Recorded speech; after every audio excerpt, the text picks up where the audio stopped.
حضرت موسیٰ علیہ السلام کی فرعون کے محل میں پرورش، سچی روحانی کہانی، قرآن کی روشنی میں۔ فرعون کا زمانہ ظلم و ستم سے بھرا ہوا تھا۔ اس نے خواب دیکھا کہ بنی اسرائیل کا ایک لڑکا اس کی حکومت کو ختم کرے گا۔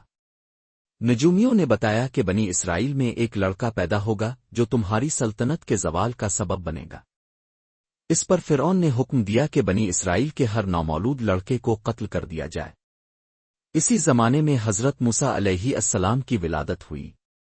ان کی ماں ایک نیک مومن اور اللہ پر بھروسہ کرنے والی خاتون تھیں۔ اللہ نے ان کے دل میں وحی کی کہ اگر تجھے موسیٰ کے لیے کوئی خوف ہو تو اسے دودھ پلا کر دریا میں ڈال دے، ہم اسے واپس لوٹائیں گے اور اسے رسول بنائیں گے۔ سورۃ القصص 7۔ انہوں نے اللہ کے حکم پر یقین رکھتے ہوئے اپنے ننھے بیٹے کو ایک خوبصورت صندوق میں رکھا اور نیل کے دریا میں چھوڑ دیا۔ اللہ کی قدرت دیکھیے، وہی دریا جو دوسروں کے لیے خطرہ بنتا تھا حضرت موسیٰ کو حفاظت کے ساتھ فرعون کے محل تک لے گیا۔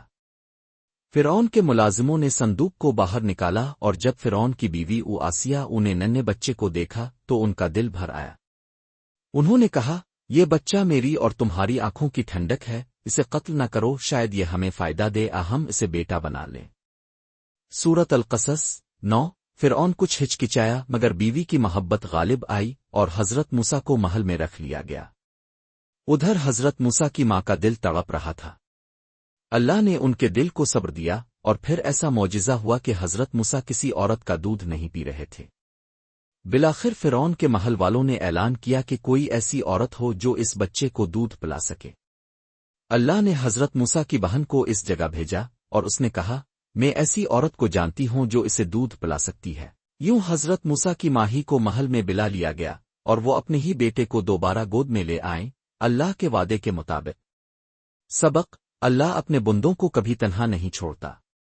ماں کی دعا اور اللہ پر توکل کبھی ضائع نہیں جاتا۔ جو کام انسان کو ناممکن لگے اللہ کے لیے وہ آسان ہوتا ہے۔